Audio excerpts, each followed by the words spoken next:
Hey y'all, hey. Today we are reading the Lorax.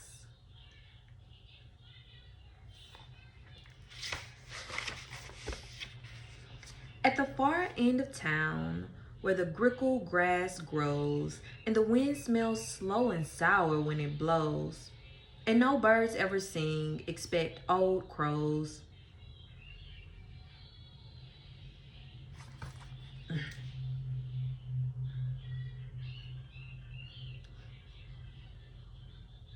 Hey y'all, hey. Today we are reading the Lorax.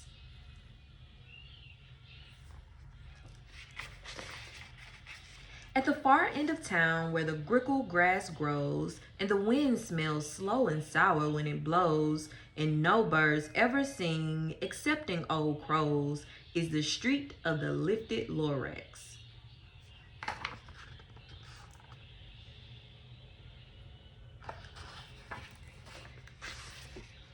And deep in the grickle grass, some people say, if you look deep enough, you can still see today where the Lorax once stood, just as long as it could before somebody lifted the Lorax away.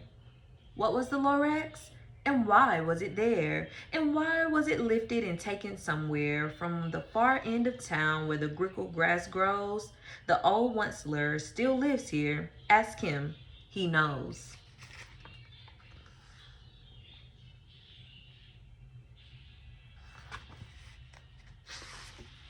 You won't see the Once-ler, don't knock at his door. He stays in his lurkum on top of his store.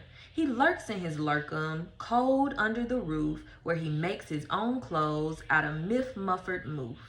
And on special dank midnights in August, he peeks out of his shutters, and sometimes he speaks and tells how the Lorax was lifted away. He'll tell you, perhaps, if you're willing to pay.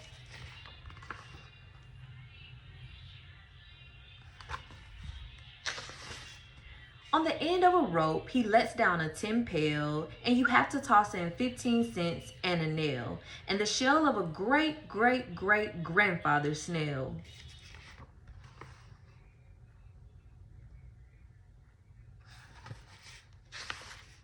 Then he pulls up the pail, makes a most careful count to see if you paid him the proper amount. Then he hides what you paid him away in his snub, his secret strange hole in his grovelous glove. Then he grunts, I will call you by whisper my phone, for the secrets I tell are for your ears alone.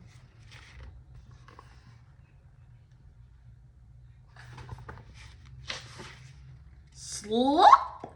Down slops the whisper-my-phone to your ear, and the old Once-ler's whispers are not very clear, since they have to come down through a snurgly hose, and he sounds as if he had smallish bees up his nose. Now I'll tell you, he says, with his teeth sounding gray, how the Lorax got lifted and taken away. It all started way back, such a long, long time back.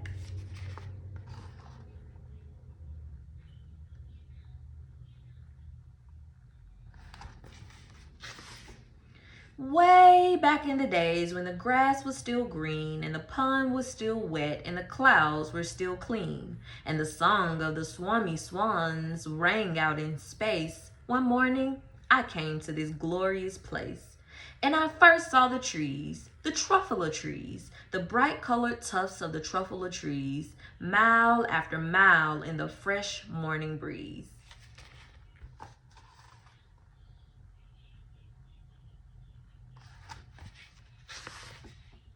And under the trees, I saw brown barbaloots frisking about in their barbaloot suits as they played in the shade and ate truffula fruits.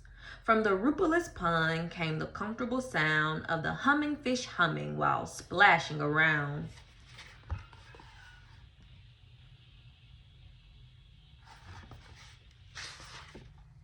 But those trees, those truffula trees, all my life I've been searching for trees such as these. The touch of their tufts was more softer than silk, and they had the sweet smell of fresh butterfly milk. I felt a great leaping of joy in my heart. I knew just what I'd do. I unloaded my cart.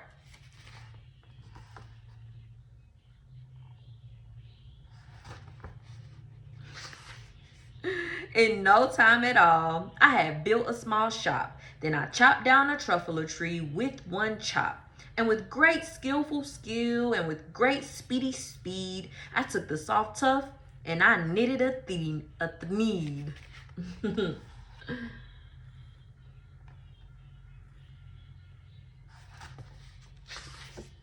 The instant I'd finished, I heard a gazump. I looked. I saw something pop out of the stump of the tree I chopped down. It was sort of a man. Describe him? That's hard. I don't know if I can. He was shortish and oldish and brownish and mossy, and he spoke with a voice that was sharpish and bossy.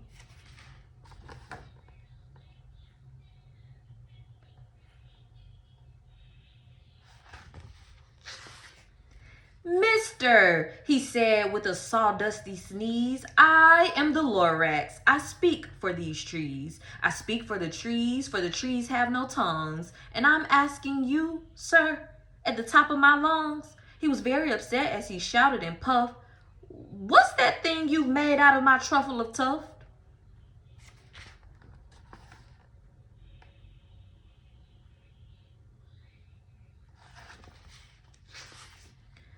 Look, Lorax, I said, there's no cause for alarm. I chopped just one tree. I am doing no harm. I'm being quite useful. This thing is a thneed. A thneed's a fine something that all people need. It's a shirt. It's a sock. It's a glove. It's a hat.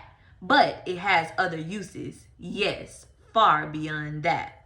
You can use it for carpets, for pillows, for sheets, or curtains or covers for bicycle seats. The Lorax said, sir, you are crazy with greed. There is no one on earth who would buy that fool thneed.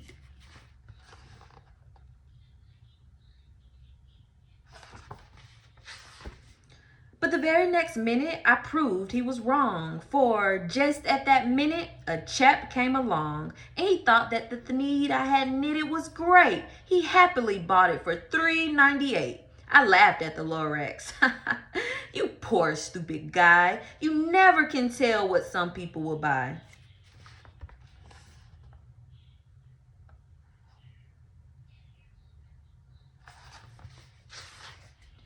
I repeat, cried the Lorax, I speak for these trees. I'm busy, I told him. Shut up, if you please. I rushed across the room and in no time at all built a radio phone. I put in a quick call. I called all my brothers and uncles and aunts and I said, listen here. Here's a wonderful chance for the whole Once-ler family to get mighty rich. Get over here fast. Take the road to North Nitch. Turn left at Weehawken. Sharp right at South Stitch.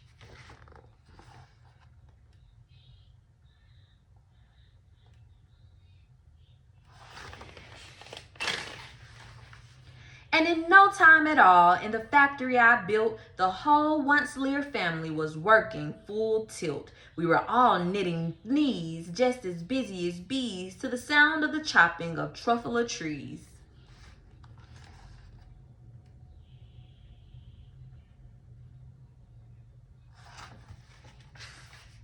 Then, oh baby, oh, how my business did grow. Now, chopping one tree at a time was too slow, so I quickly invented my super axe hacker, which whacked off 4 truffle trees at one smacker. We were making thneeds 4 times as fast as before, and that Lorax, he didn't show up anymore.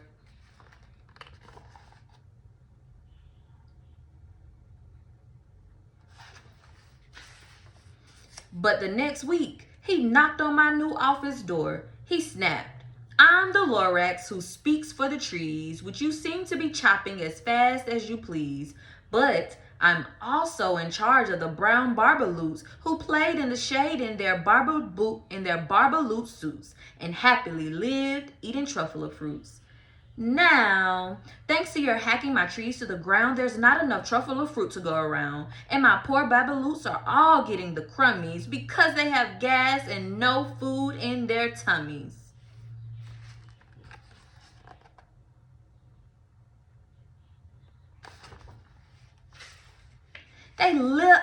They loved living here, but I can't let them stay. They'll have to find food, and I hope that they may. Good luck, boys, he cried, and he sent them away.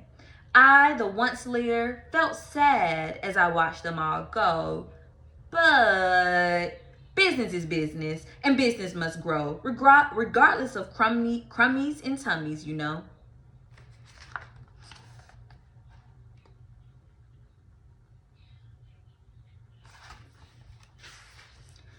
I meant no harm.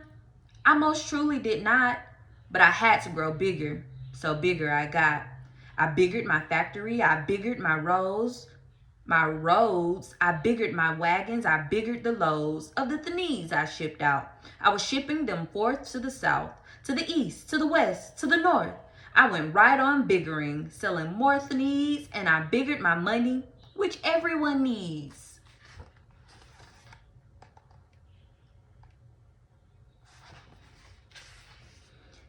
Then again, he came back. I was fixing some pipes when that old nuisance Lorax came back with more gripes. I am the Lorax, he coughed and he whiffed. He sneezed and he snuffled. He snargled, he sniffed. Once-ler, he cried with a cruffulous croak. Once-ler, you're making such smargelous smoke. My poor swummy swans, why they can't sing a note. No one can sing who has smog in his throat.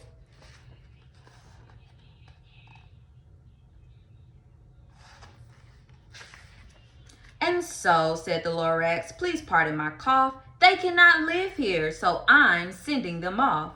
Where will they go? I don't hopefully know. They may have to fly for a month or a year to escape from the smog you've smogged up around here.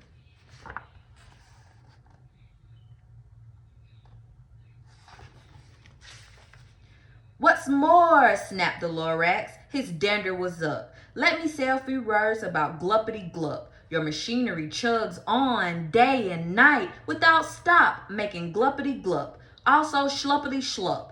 And what do you do with this leftover goo? I'll show you, you dirty old Once-ler man, you.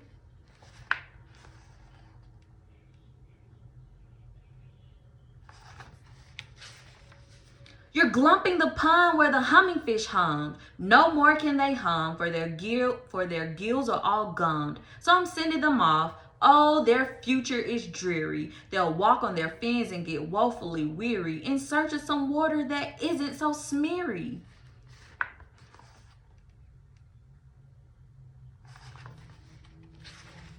And then I got mad. I got terribly mad. I yelled at the Lorax.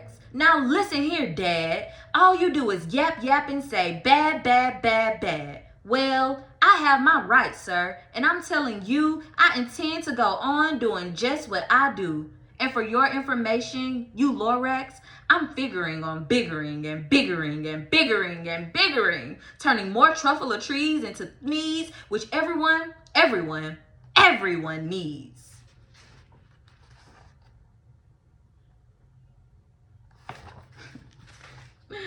And at that very moment, we heard a loud whack. From outside in the fields came a sickening smack of an axe on a tree. Then we heard the tree fall, the very last truffle tree of them all.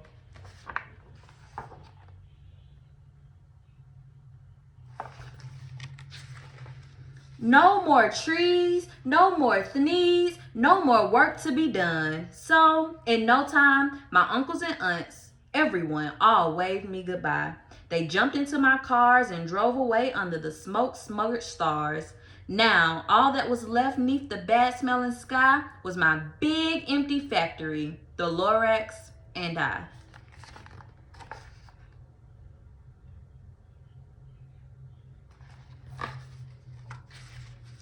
The Lorax said nothing, just gave me a glance, just gave me a very sad backward glance as he lifted himself by the seat of his pants, and I'll never forget the grim look on his face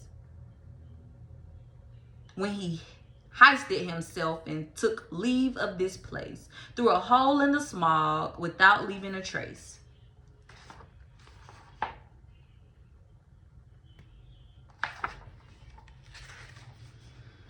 And all that the Lorax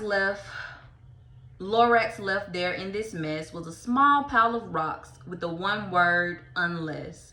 Whatever that meant, well, I just couldn't guess. That was long, long ago. But each day since that day, I've sat here and worried away. Through the years, while my buildings have fallen apart, I've worried about it with all of my heart.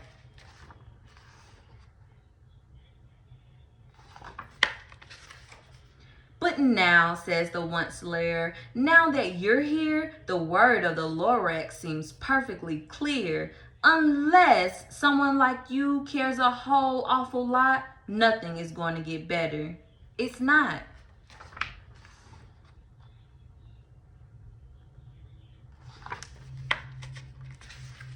So, catch, calls the Once-ler. He let something fall. It's a truffula seed. It's the last one of all. You're in charge of the last of the truffula seeds, and truffula trees are what everyone needs. Plant a new truffula, treat it with care, give it clean water, and feed it fresh air. Grow a forest, protect it from axes that hack.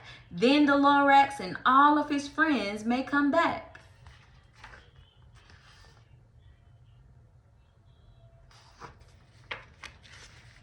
The end. The Lorax.